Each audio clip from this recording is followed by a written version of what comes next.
চৌদিশে বিজেপি মই যলৈকে গৈছোঁ সেই ঠাইতে আমাৰ মিত্ৰ দলক সকলো ভোটদাতা ৰাইজে আন্তৰিকতাৰে গ্ৰহণ কৰিছে আৰু ৰাইজে গভীৰভাৱে বিষয়টো বিবেচনা কৰিছে যে মোদী ডাঙৰীয়াৰ দৰে এগৰাকী সৎ নিষ্ঠাবান নেতাই যেতিয়া দেশক নেতৃত্ব দিব যোগ্যতাৰে দক্ষতাৰে দৃঢ়তাৰে কঠোৰ পৰিশ্ৰমৰ যোগেদি আৰু ভক্তিভাৱেৰে স্বাভাৱিকতে দেশ উন্নতিৰ পথত আগুৱাই যাব। যোৱা 10 বছৰত যিটো পৰিৱৰ্তন ৰাইজে প্ৰত্যক্ষ কৰিলে ৰাইজে ইয়াৰ পৰা লাভান্বিত হ'ল। সেইকাৰণে উঠি অহা ছাত্ৰ ছাত্ৰী আমাৰ যুৱক যুৱতী পুৰুষ মহিলা বৃদ্ধ বৃদ্ধা বিধৱা দিব্যাং খেতিয়ক শ্ৰমিক বা শিক্ষক শিক্ষয়িত্ৰী হওক বা বৈজ্ঞানিক হওক বা সৰু ডাঙৰ ব্যৱসায় বাণিজ্যৰ সৈতে জড়িত থকা ব্যক্তি হওক মানে সমাজৰ সকলো শ্ৰেণী ৰাইজে আজি মোদী ডাঙৰীয়াৰ কাৰ্যকালত যোৱা 10 বছৰে যিখিনি তেখেতসকল লাভান্বিত হ'ল উপকৃত হ'ল আৰু বিশেষকৈ আমাৰ ৰাষ্ট্ৰখনক বিশ্বৰ বুকুত শক্তিশালী ৰাষ্ট্ৰ হিচাপে গঢ়ি তোলাৰ ক্ষেত্ৰত তেখেতৰ যি উল্লেখযোগ্য অৱদান সেইবাবে ৰাইজ তেখেতক লৈ আনন্দিত।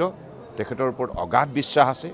গতিকে মোৰ দৃঢ় বিশ্বাস যে অসমততো ভাল ৰিজাল্ট হ'বই। আমি আগৰ পৰাই কৈ আছোঁ 12+ ভাল হ'ব, নিশ্চিতভাৱে ভাল হ'ব। মাৰ্জিন ডাঙৰ মাৰ্জিন হ'ব। আপোনালোকে চাই থাকক, অপেক্ষা কৰক 4 জুনলৈকে, হয়নে?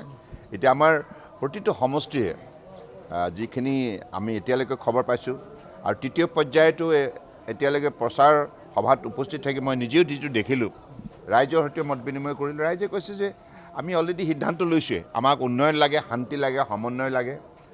গতিকে সেই সকলোবিলাক আজি প্ৰদান কৰাৰ ক্ষেত্ৰত মোদী ডাঙৰীয়াৰ উল্লেখযোগ্য সফলতা বুটলিছে আৰু আমি অসম উত্তৰ পূৰ্বাঞ্চলৰ বাসিন্দা হিচাপে আমি সকলোৱে জানো এটা সময়ত ইয়াত আইন শৃংখলা পৰিস্থিতি কেনেকৈ অৱনীত হৈছিল আৰু ইয়াত ভাবিব নোৱাৰাকৈ হত্যা হিংসা লুণ্ঠন এইবিলাক কথাই মানুহক অশান্তি দিছিল, নিৰাপত্তাহীনতাত ভোগাইছিল। কিন্তু সেই অশান্তি দূৰ কৰি শান্তি প্ৰতিষ্ঠা কৰি এতিয়া উন্নয়নৰ ক্ষেত্ৰত অসম তথা উত্তৰ পূৰ্বাঞ্চলক যিমান ক্ষিপ্ৰ গতিত আগুৱাই নিছে তাৰ ফলশ্ৰুতিত আজি আমি গোটেই ভাৰতবৰ্ষতে এটা সুকীয়া সন্মান বুটলিবলৈ সক্ষম হৈছোঁ আৰু বিশ্বৰ বুকুতো আমাৰ মান সন্মান স্বাভিমান আমি আগুৱাই নিয়াৰ ক্ষেত্ৰত আমি এটা সুবৰ্ণ সুযোগ লাভ কৰিছোঁ। গতিকে ৰাইজ সেই দৃষ্টিৰে মোদী ডাঙৰীয়াক তৃতীয়টো কাৰ্যকালৰ বাবে প্ৰধানমন্ত্ৰী আসনত অধিষ্ঠিত কৰিব বিচাৰিছে।